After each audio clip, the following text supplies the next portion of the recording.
today we just want to talk about the aims of the Strong for Life course. And it's a 10-week course, and really we just want to get everybody to a point where you feel like you have the confidence and oh, gone, slipped onto another slide, Andrew. There we go, thanks. So that you have the confidence in order to start increasing your bone density and quality over time. We'd like everybody to have a good understanding by the end of the 10 weeks of the why behind each movement and how you can progress it when you leave the course. Everyone will have access to an overview of what the leading academic papers say and the recommendations, and we'll go into that a little bit today on what we need to be doing, and we'll talk a little bit about some of the things that get missed.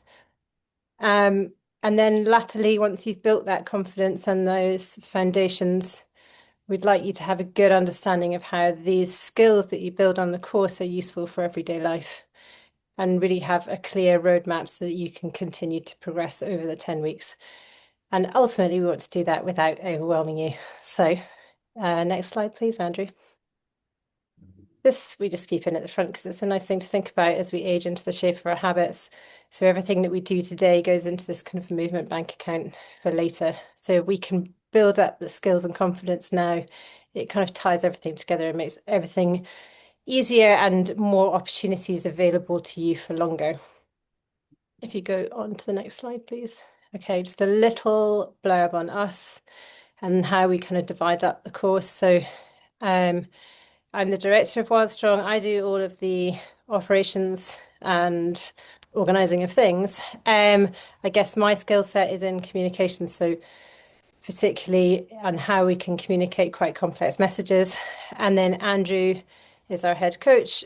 He comes from a personal training background and trained personal trainers and then moved into health promotion with the NHS and has a master's in public health. So Andrew does a lot of the coaching for the Strong for Life course. I do a lot of the support and the vibes based. Andrew, you go to the next slide. Sure. Okay, over to you, Andrew. Okay.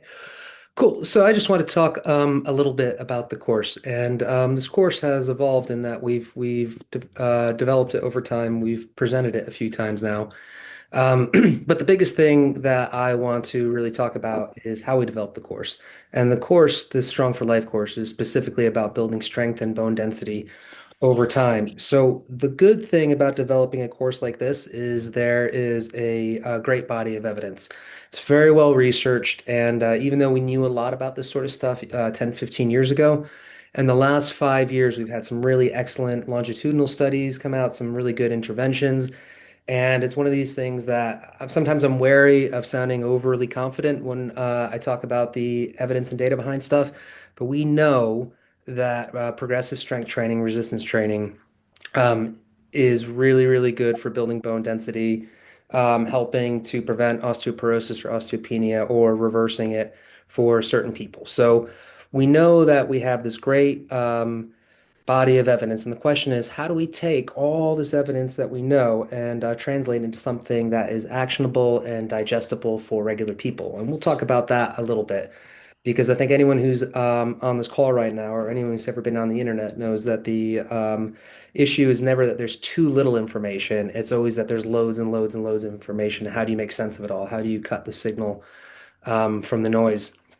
So, the way that we designed this program is what we did is we tried to look at what the best evidence was, and we also looked at what the guidelines were from the most respected osteoporosis support groups, bone health groups from around the world. So a lot of what we pulled was from the British Royal Osteoporosis Society, Osteoporosis Canada, and then Healthy Bones Australia is where we pulled a lot of our information.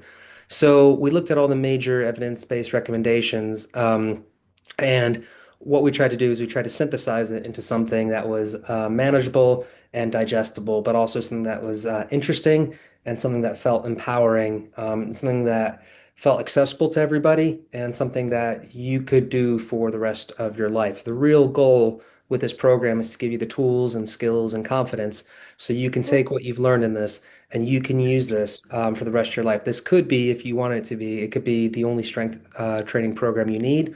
Or if you decide that you got more interested in this and you wanted to add additional challenges or complexities, then this would be a great foundation. as well. Um, so we do have a lot of good information on what it takes in order to help with bone mineral density and bone quality and bone health. And I don't want to get bogged down in the information, but essentially one of the biggest challenges that people have is how do they know what's heavy enough? How do they know what's enough volume? How often do they have to do it? How frequently do they have to do it per week? And this is sometimes where I think people get confused. Also, things like exercise selection. What are generally good movements? How do you find a movement that works for you? Or maybe you try a movement that everyone says is really good, and when you do it, it doesn't feel good on your knees, it doesn't feel good on your hips. How can you modify those movements so they are a good match for you? One of the questions that we get a lot is, well, I do yoga, I do Pilates. Is that enough? Well, yoga and Pilates are really great. They're really good for balance, and they have all kinds of benefits. They're probably not enough by themselves, and we have the research that backs us up to say that they're probably not enough to improve your bone mineral density or your bone quality. Same thing, walking is great. I think it's something that everyone should do, but walking by itself is also probably not enough. Now, that's not saying that those aren't good practices. They're great. I think everyone should have some kind of movement practice. I think everyone should walk and do things like that. And they do have benefits in terms of balance and mobility and their options to socialize. But at the real specific question of is it enough for bone density? Probably not. So what we want to do is to provide the tools so people could actually figure out what is required and what is a good match for them based on their current capabilities. So earlier I was talking about this idea of signal versus noise. So some people have probably heard the old Greek story about the golden apples. Um, and this idea of getting distracted by shiny apples. So you're trying to get from point A to point B, and as you're going over there, there's always another option. There's always another shiny apple to pick up. So we talk a lot about this idea of the goal is to keep the goal the goal.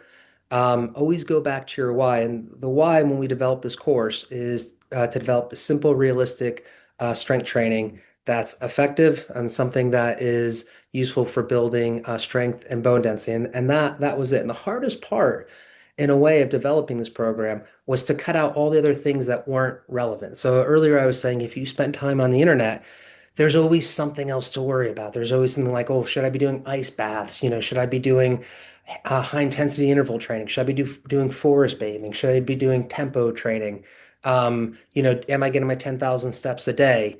Uh, am I taking care of my gut microbiome? All these things. And all these things, they very well could be useful. They could be relevant to you. And if that's something you're interested in, that's great. But what we really tried to do is we tried to draw a circle around what we wanted to focus on based on the questions that we were getting with our community members and our clients. So we want to develop a simple progressive program that focuses on bone mineral density and quality and ensure that people can get stronger. And the way that we do this is through progressive overload of resistance training and ensuring that we have the right dose of what people will call intensity and volume. Now, one of the things, and I'll let Jill jump in on this for a second as well, is this is not meant to be the entirety of your movement pie, of your movement diet in terms of what's nourishing. We try to provide as much as we can, but the goal for this course is really to ensure that we have that benefit of bone mineral density, bone quality, and also getting stronger over time. Um, so progressive resistance is one big part of this. In addition, with the program, we do talk about mobility and flexibility and warm-ups and things like that. And we also provide guidelines and exercise and progression on how you can work in other things like lower body, upper body impact, also weighted carries and grip training, because all these things are beneficial.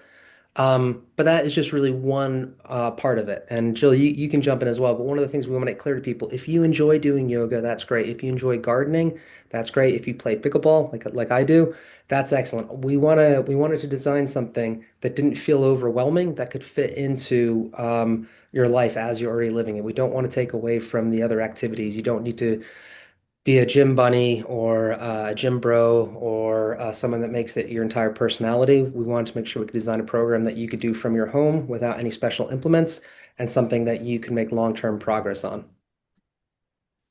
Yeah, just to add to that, and we'll go into this in a minute, but when you first start, while this is only a segment of what you do every week, initially, like with any new skill, it's kind of like learning a new language. So the mental load is quite high initially because you have a lot to learn and you have to find your feet and find which movements are appropriate for you right now. But then that mental load goes down and everything starts to click into place. We'll go into that shortly. You can go on to the next slide, Andrew. So, in terms of what this program includes, and we'll talk a little bit about this balance between the fun stuff and the playful element and some of the traditional strength training. And I guess that's one of the things I should say. One of the things we do at Wild Strong for us is really important that people find movement options and opportunities that are fun for them, that are interesting, and also have a social element. So that is one of the things we really always try to incorporate. With this program, though, because the focus is very, very specific, the first thing we want to do is to make sure that we create a program that adhered with the body of evidence.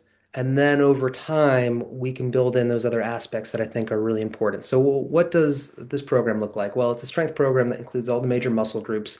It's focusing on compound movements that carry over for real life activities. And these are pulled from a lot of the movements that you'll see in the research. So, for example, the Lift More trial and things like that.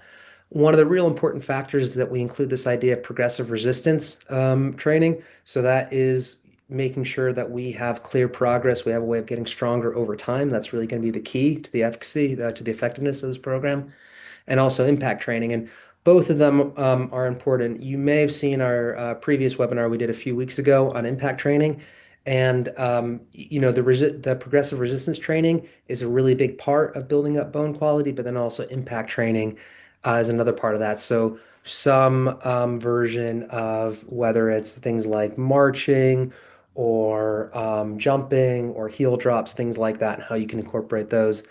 It's important the program also includes grip training and carrying because grip training is really important for building up bone density around your forearms, which is something we need to take into account if we're thinking about reducing injuries from falling. Um, and also ensuring that we gradually improve mobility, stability, and confidence over time so you feel like you can participate in all those real world activities around you. Um, and then just ensuring that there's a program that can continue to benefit you throughout your life. So not feeling like something that you've done for 10 weeks and it's finished, but giving you a game plan or maybe a roadmap so you can continue to make progress for the rest of your life. And then the other thing that's important is a program that keeps things as simple as possible to be effective, but not simpler. And that's one of the things that if you join the program, you'll hear us say is don't make things complicated too quickly. You don't need to go out and buy extra equipment. You don't need to add all these different variations of things. Find the simplest version of what works for you, and then you can progress upon that if and when you need to. Jill? Hello.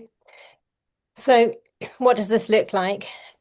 Progressive strength training for bone density and quality does mean workouts, and there is an element of writing down what you've done, which I am always real against because I don't like writing down what I've done. But Andrew does, so that's good. And through the program, we have ways that you can do that and find joy in it. Ultimately, like Andrew said, we want to help you build the confidence and the fundamental skills so that you can create lasting habits. And we talk about this is the kind of eating your veggies. This is not like the kind of sexy, cool stuff that you see on Instagram, but it's really, really useful because once you've built confidence in all of these movements and you can see a clear way to progress it very quickly, you'll see that you can keep joining in on all of the fun stuff. We might even be able to do more of the fun stuff.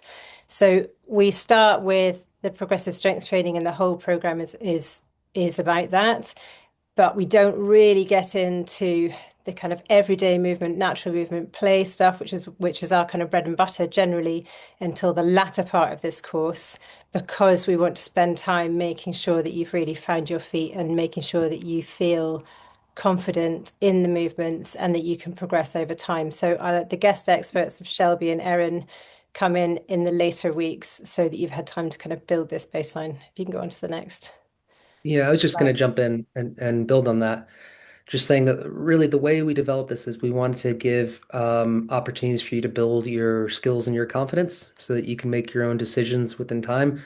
What I mean is, we still give you the evidence base and, what are the good recommendations or the preferred recommendations for things like intensity and things like that. But we also, with a lot of the stuff, it's about figuring out what's a good match for you. So we really want to provide everyone with the option. So over time, you can help develop a program that's both based in science, but also is a good match for your own needs and capabilities. Okay, next slide. Okay, this is just another way of saying it. So build confidence and capacity first with the strength and impact and the mobility, and then we can join in on all of the fun stuff later. Okay, next slide, Andrew. Okay, we've got a webinar coming up on the 4th of February. If you want more of the research on strength training, or if you decide to join the course, you'll get a lot of this in weeks 2, 3, and 4.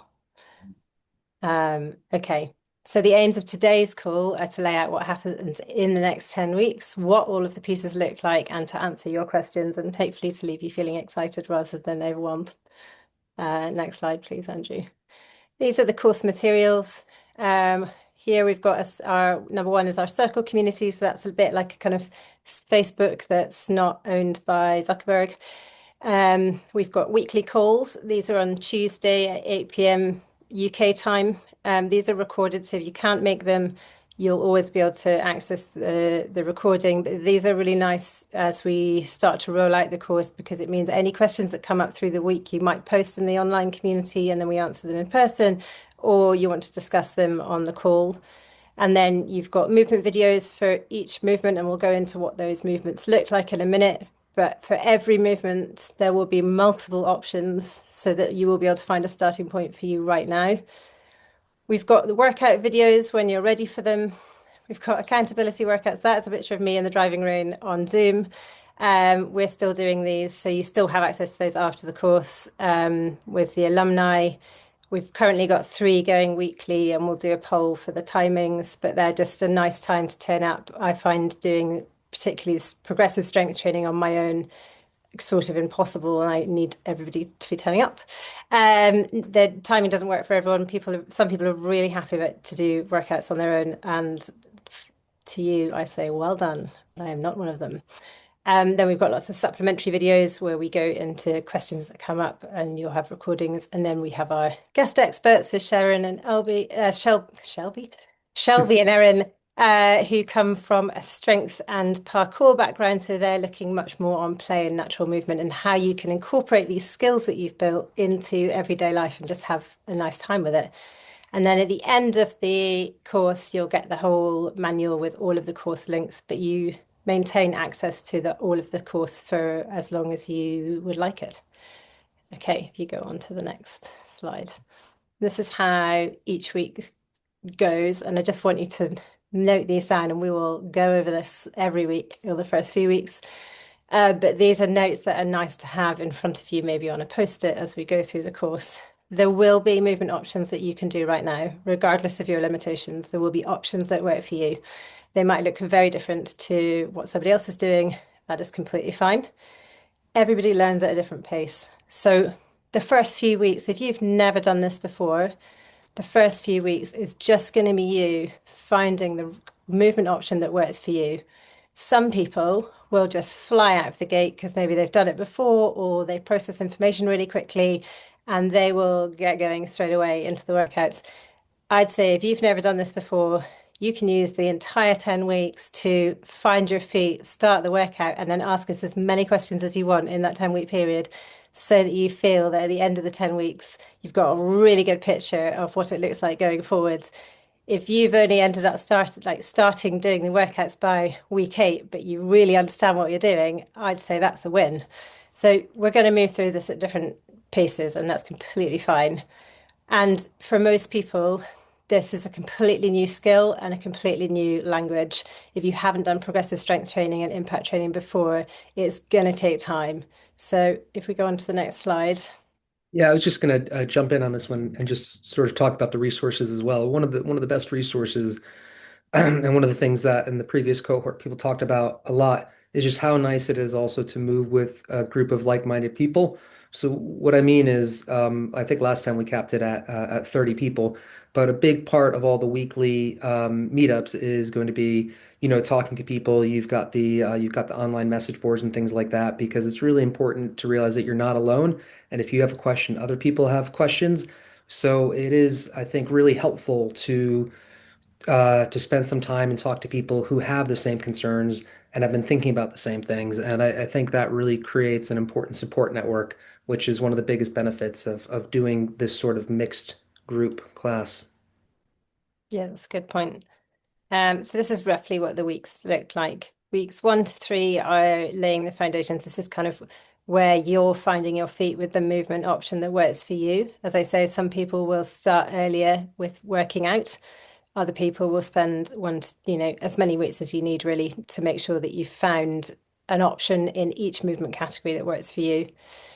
Weeks 4 to 6, some people will start doing the program, by which I mean you'll be doing the weekly workouts and you might be starting to layer in complexity as you start to build in confidence.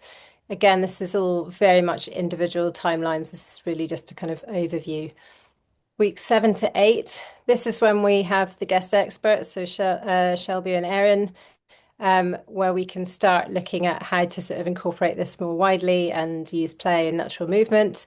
And then weeks 9 and 10, that is how you can keep going after we've gone. So we try to help you so that you leave with a good sort of roadmap going forwards. You've still got access to the accountability workouts after the course is finished if you want to continue with them. And then we have quarterly alumni calls, which is just a check-in to kind of see how you're doing, a chance for you to ask us any questions. And, as you become more confident in the program, there'll be things that you maybe not have noticed in the videos and you've gone back and watched them and you've got other questions about, different movements. Andrew, you go to the next slide. One of the things I was going to say about the accountability sessions, the accountability workouts, in case anybody was wondering, it's really just turn on a camera, turn on your phone and just work out with everyone at the same time. Jill will keep the camera on herself generally, but it's not meant to be professional. And, if you feel shy, you don't have to turn the camera on you. It's just so that at the same time, you are working out with other people. And it's sort of nice because maybe sometimes it's rainy or it's a bit cold out or it's a bit dark, and it's just nice to know that the other people who are doing it and you can chat with them and throw around ideas and sort of commiserate as you're doing it. And for a lot of people, that's one of their favorite parts about the course. This is just a repetition of this of the other slide, just to say that there will be options that are available to you right now and that we all learn at a different pace. So I just want to talk a little bit about that new skill, learning in the new language. If you've never done this before, if you go into the next slide, Andrew, this just feels less clear than when it was live. So the squiggly line, is kind of to show you your mental load. So initially, as with any course that you do, the first few weeks there's a lot. You've got to find your feet in these different movement categories, and we will give you as much help as you need. But it will feel like, oh, there's so much information. And then suddenly you'll find your feet in those movement categories, and then the mental load will start to drop off, and as you want to learn more or add complexity, it'll all come quite smoothly. Andrew, if you go to the next slide. Okay, over to Andrew. Sure. So, as we said earlier, a lot of what we do is we do a lot of playful movement and practical movement and getting people outdoors. So, if you've seen us on Instagram, you've seen us, or probably Jill climbing trees and crawling and doing all kinds of interesting things. And like we said, that's something we really want to work people towards. But for the purposes of this course, we want to make sure that we really built up people's confidence in a lot of what would be considered some of the more traditional movements. And the good thing about these movements is they're movements that will carry over to real life. So you don't have to worry, you're not going to be doing loads of bicep curls or you don't have to use any machines. All these movements, they will work towards all those other capabilities that you want to build. And I don't want to get bogged down in these too much, other than to say that we picked all these different movement categories for specific reasons. Um, and for all of them, we're going to have different variations and options that work for you. So if, for example, you are concerned about whether or not it's appropriate for you to do a squat, don't worry. We're going to give you different options here. And one of the reasons that we are including these is because a big part, and Jill said this already, a big part of what we're trying to do is trying to develop this sort of common vocabulary. So that means that once you learn some of these terms that maybe you might think of as more gym terms or, exercisey terms, it is actually really useful to use them because it means that you can adapt to them however you want to. It means when you go on the internet, you don't have to feel overwhelmed about all this terminology because you'll be able to learn it with somebody else. It also means that if for whatever reason you did find yourself in a gym, or maybe you were traveling and you're trying to find substitutions for the movements that you do, it's going to create that framework. You're going to build up that toolbox so you'll be able to continue to make decisions that are a good match for you. So without getting bogged down in it, the way the program works is we have some lower body movements. So a lot of bilateral squats, which is a fancy way of saying a two-legged squat, as you've probably seen before, or different variations. We also do one-legged variations as well. So there will be variations of lunges, step-ups, get-ups, things like that. We're going to introduce some hinging, picking things up as is appropriate for you. Then we're going to make sure that we have a combination of pushing, pulling from different angles. And then we also provide recommendations in the program so that you can find variations of impact or carrying that are helpful for you. And these have all kinds of other benefits as well. Is there anything you want to say on these, Jill? No, I think we can keep going. Okay. So a lot of times we'll talk about this idea of a roadmap. We really want people to think of each movement as each movement series as a journey. So not everyone needs to take the same path. For different people, even if we have all the same goal, you're going to have different options, and that's one of the things we really want to impress upon everybody, that you do not need to do the same movements as everybody else. Certain movements are not necessarily better or worse. It's just about what's a good match for where you are. And that could change over time. So even with Jill, I know that since you've been doing the program, you've changed a few variations as you've progressed, or just to add a little bit of variety, and that's totally okay. We want to make sure that you've got the tools to do that. Um, so as Jill said, a big part of the first 3 weeks is really just finding the movements that work for you.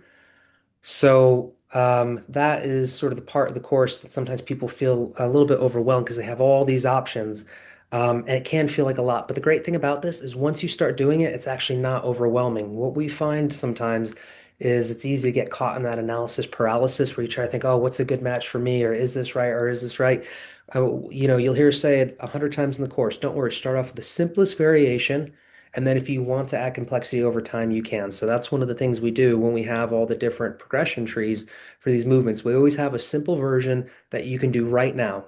Starting tomorrow, you could do this without buying anything. And then over time, as you check in with yourself and you figure out what's an appropriate level of challenge, then you can modify that as you need to.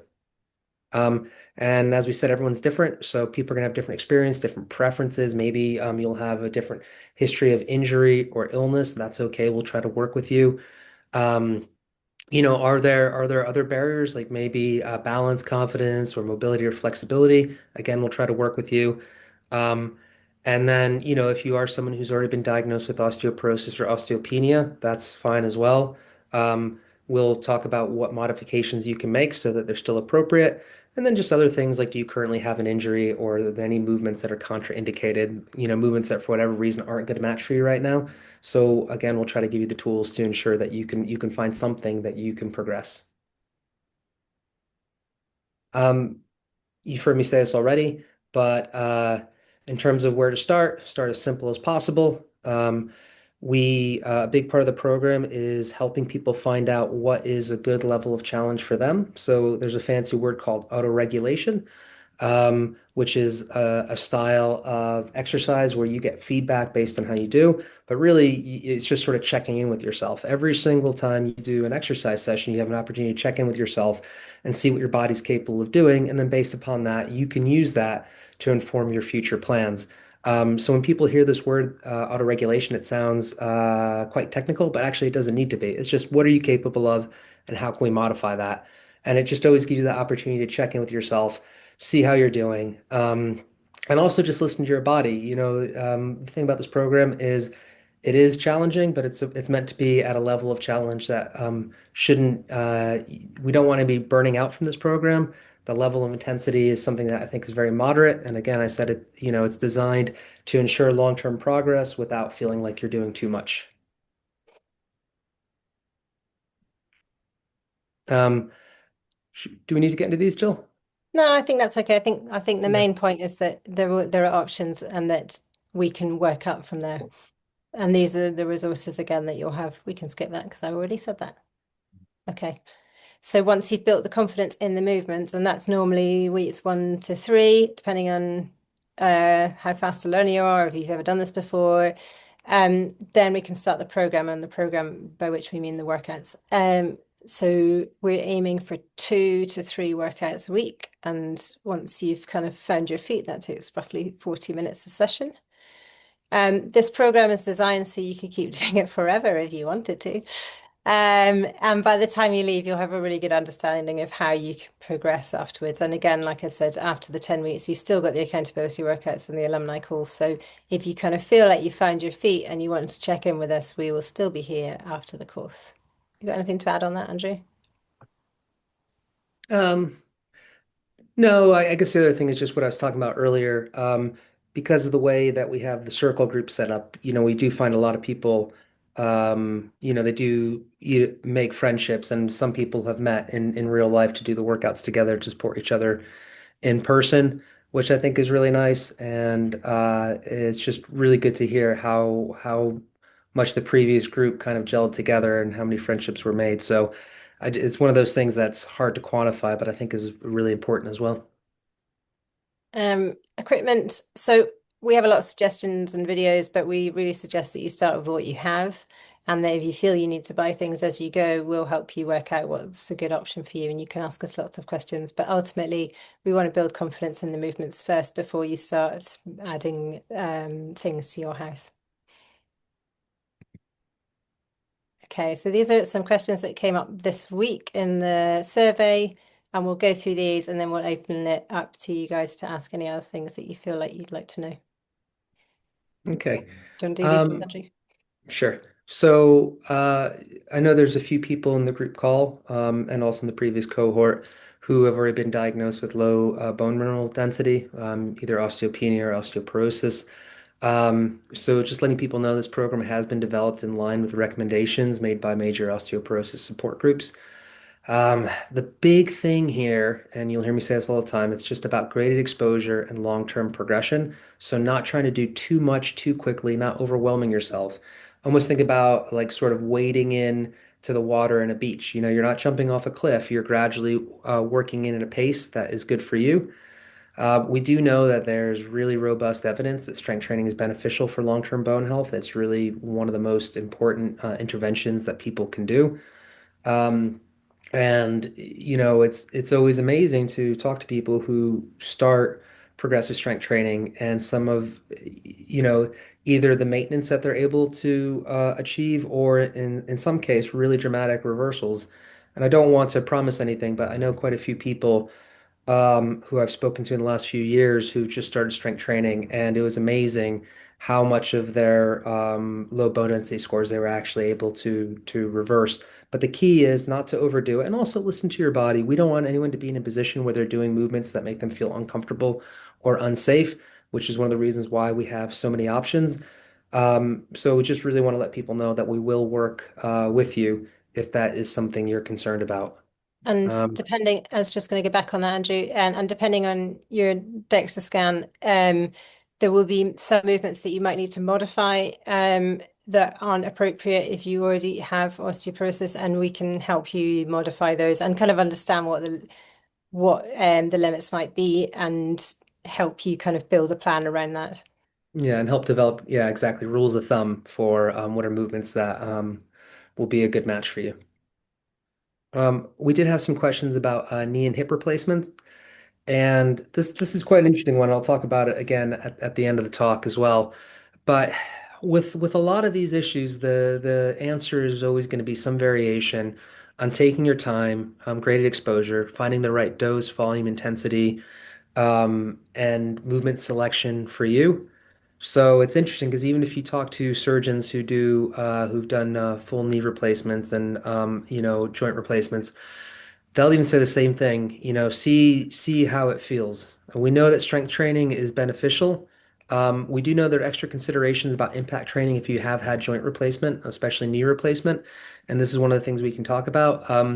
mainly just because we don't have a lot of longitudinal information. So what I mean is we know that short-term strength training and impact training can be really beneficial. But if you have had a knee replacement, one of the things we want to think about is longevity and sustainability of the replacement. Um, the quality of joint replacements are much, much higher now in terms of the materials that we use now. So the life of the replacements is very high.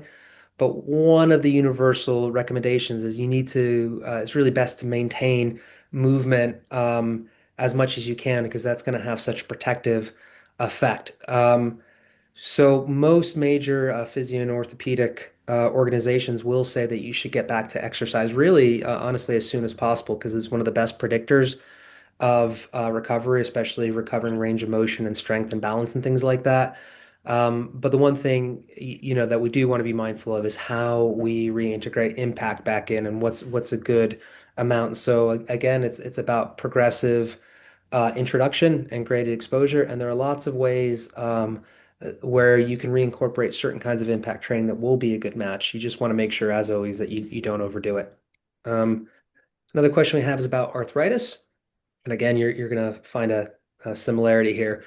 So if you look at the major arthritis support groups, so it used to be called Versus Arthritis, but they've formally changed their name to Arthritis UK, the Arthritis Foundation, Cochrane Reports, which is sort of the high quality evidence meta-analysis group that kind of does a lot of the evidence-based practice recommendations. They all recommend exercise, moderate progressive strength training for arthritis. It is crucial for maintaining strength, balance, range of motion, and capabilities later in life. But again, the key is to find movements and doses that work for you. So you'll hear me say it over and over and over again, not overdoing it, but finding some kind of exposure that's beneficial. The way that exercise works is you provide a certain amount of stimulation and your body reacts to it through adaptation. So we just want to, as always, make sure we find that balance of where you get that nourishing stimulus without overdoing it. And I think this is why progressive strength training can be so important because a lot of times when people engage in exercise, maybe they're only used to seeing boot camp style training or high intensity interval training and things like that. And those are really great modalities. But because with all of those, a lot of it is just based on how challenging you perceive it to be and getting yourself out of breath and sort of focusing on conditioning. Sometimes what's lost there is, how do we slowly progress over time? And that's really one of the things that this program is going to try to instill. Um, so the big thing that I would say is, and hopefully one of the benefits of this course will be learning how to have a conversation with your body. The main focus of this course is really to give you the tools and confidence to try out new movements and exercises in a supportive environment. And often there aren't going to be absolute answers. Much of the journey is discovering what is a good match for you. By trying new things, giving them time, you'll learn what's a good match for your body and you'll see the benefits from this. And there are certain things that we can't know for certain, and it would be really irresponsible to claim otherwise. So, what I mean is, for example, we just don't have definitive long-term data on impact training with knee joint replacements. A few studies have started to come out, even just in 2025, there have been some important studies, but we just don't have the longitudinal information on that.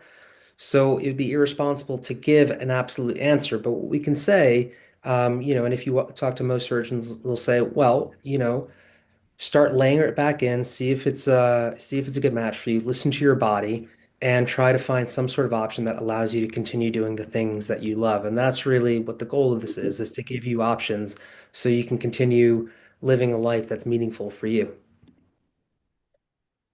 Jill? Yeah, and then the last question that came up a lot in the survey and that we get a lot is that people are worried that they haven't done it before. I'd say about 60% of our students have never done it before, so you'll be in good company. And again, like we've said, the focus of this course is to give you the tools and the confidence so you can try out these new movements and exercises and work out what's a good fit for you. And yeah, it might mean that if you've never done this before, then your learning curve at the beginning, you're going to have quite a lot to learn, but that's all right. That's what we're here for. And you can ask us any questions as you go.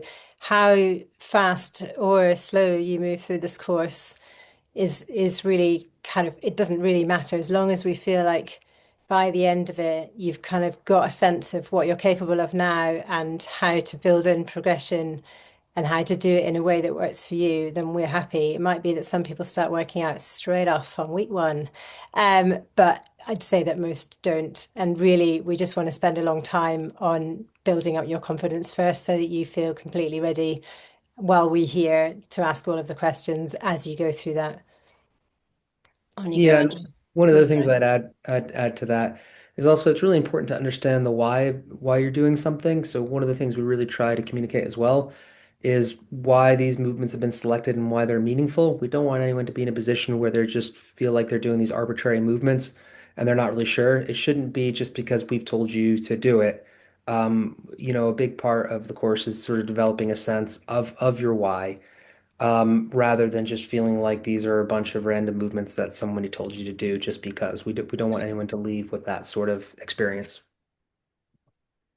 Okay, and then this one comes up a lot is that kind of what's the difference if you've been doing work, if you're working out with weights and progressive strength training, they're very different and they're a different tool for a different job.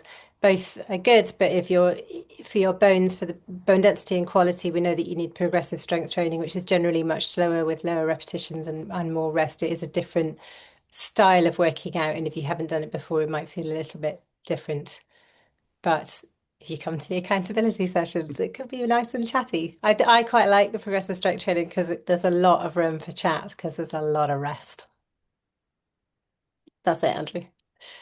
Any Okay, other questions? Yeah, if you've got something that you would like to ask, but you'd rather not do it now, of course, send us an email to info and Andrew, or I'll get back to you. If you want to just drop any questions in the chat as well, we can answer those now. cool. So we have a first question from Claire. So if hasn't used Zoom before, you haven't used it in a while, if you go down towards the bottom of your screen, you should see a little chat option. It looks like two voice bubbles talking to each other. You can click on that and you can type in. So Claire has a question. My question is, how do you give feedback and help?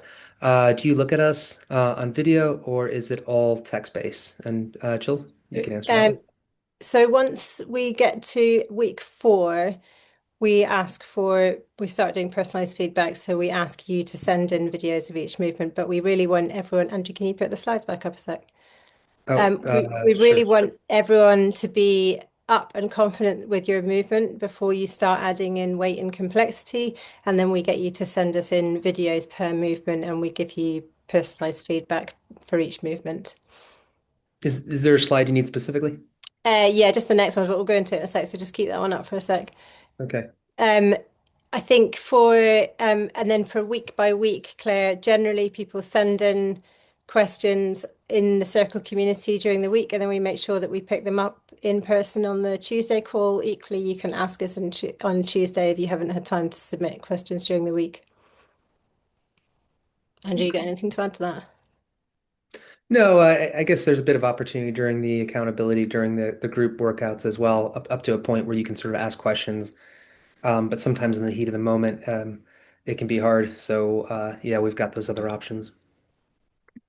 Um, Claire, does that answer your question before we move on?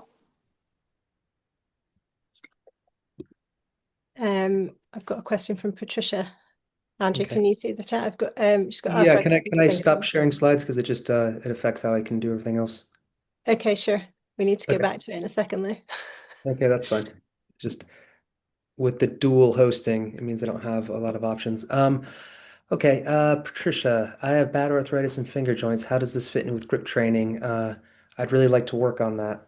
Yeah, that's a good question. So the kind of grip training that we do, and this is something that can modify. And I see you've got the guitars behind you as well, Patricia. So gives me an idea of your background.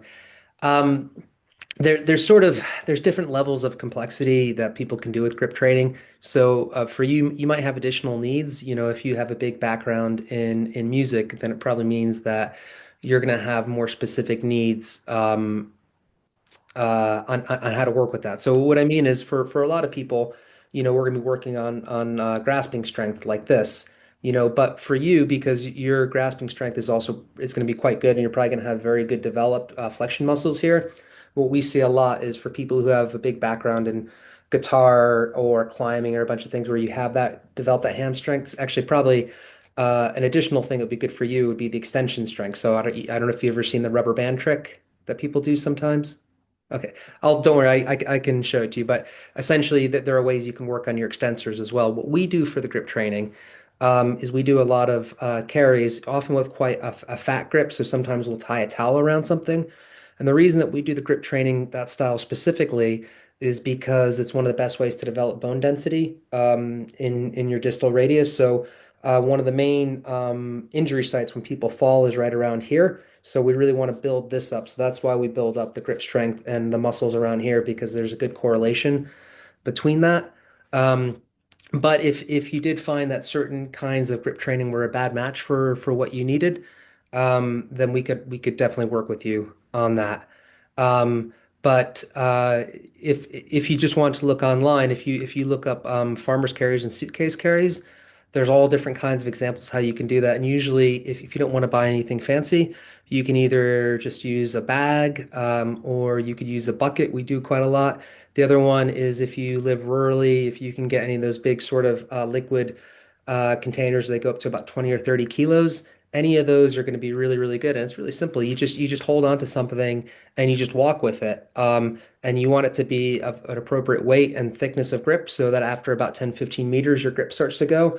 You put it down, then you pick it up again. And over time, what you find is you develop a lot more strength here, your grip strength improves, and then that's correlated with better bone density at that site. Hmm. Patricia, did you have any follow-up questions on that? Can I speak? Yes.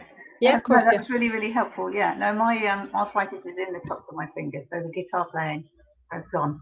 Um, Yeah. and so, yeah, I'm worried about dropping things. So, yes, I do want to strengthen that wrist in particular because I have got the osteopenia already. And if I've got it in my spine and I've got it in my hips, then I'm thinking the other bones are going to be weaker as well. I mean, I don't know. They don't scan your wrists, do they? Yeah, well, you're exactly right. It's interesting because often people find out they have low bone density because they break their wrist or Mm. their distal forearm. But you're right. When they do the DEXA scans, usually that's done at the femoral neck, so the top of the thigh or the lower back. But it is one of those things because there are certain I don't like the term, but the term is fragility falls that are associated with low bone density. And one of the sites that we see is going to be forearm, and a little bit is also going to be the shoulder as well. And that's also why balance and everything is so important. Um, but yeah, with your guitar background, one of the things, and actually you could just find these on Amazon or whatever. If you look at climbing grip rubber bands, I think they'll just call them. You could just use regular rubber bands. It's literally you just put a rubber band around your hand and you practice the extensor work as well. Just because for a lot of people, if you do have that musical background, then like I said, you're sometimes, especially these parts of your muscles here will be really heavily developed. So sometimes balancing out the back can really help with that. So that's something we can talk about in more detail. Um, thanks, Patricia. Claire's got a question. Yes. That form was quite important in physical training, which can be done on Zoom. So I just want a clarification how you give feedback. Yes, yeah, no, you're right, Claire. So much of this is really hard to do verbally.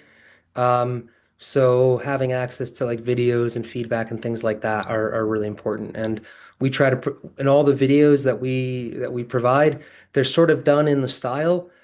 And I'm not saying this to sound complicated, but I used to do personal training.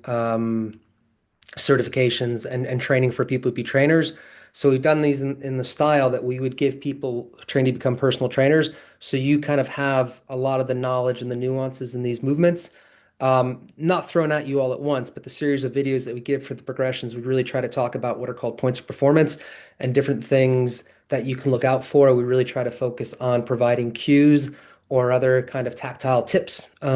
For how you can check your form, and then also you can send the videos back to us and we can help you with that.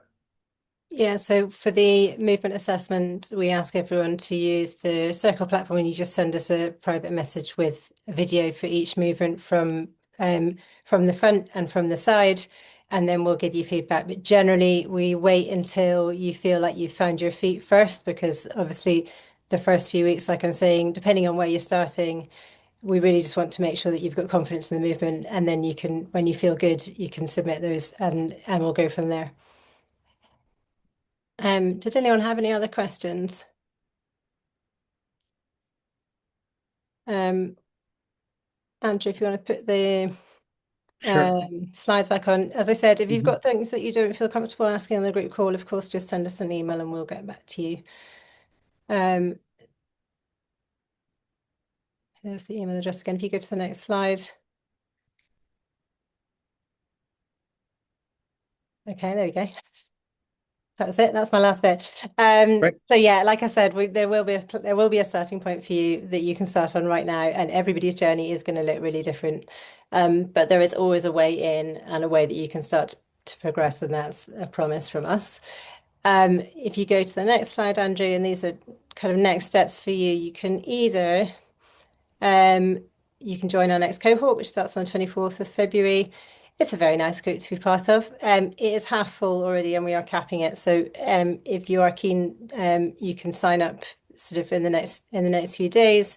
If you would like, before you sign up, if you want to just get an idea of how the coaching is and how Andrew coaches, you can watch, if you scan that QR code on the right, you can watch the daily mobility and you'll see there is a playlist of mobility and it will show you how we break down the movement. So there's a follow along and then there's a regressions video and then there's a chatty version as well. So you can kind of get an idea of the level of detail and see if it kind of fits with you. If you go to the next slide. And if you're kind of interested, but you're not ready to sign up, you can join the next webinar, which is on strength training for bone density, which is on February the 4th. That is where we go into a lot more of the detail around the science and the research for strength training for bone density and quality. And you can, if you haven't already, you could watch. Oh, it's another typo. Sorry, I hate seeing typos mid-speech. You can watch the recording of the Impact for Bone Density webinar by scanning that QR code. It's also on our YouTube. It's a really good webinar, if I say so myself. Yeah. That one's Yeah, good.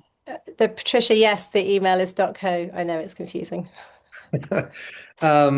And I was going to say with that video with the impact for bone density it also has some good information on falling and balance and things like that. So if you haven't seen that one and you have some more questions about that, there's some good info there. Yeah, thanks, guys. If anyone's got any questions before we shoot off, do let us know. And I'll put this email in the chat so you can just send us an email. We'll share this recording and the slides probably later on after the parent council meeting. Thanks very much, guys, and hopefully we'll see some of you soon.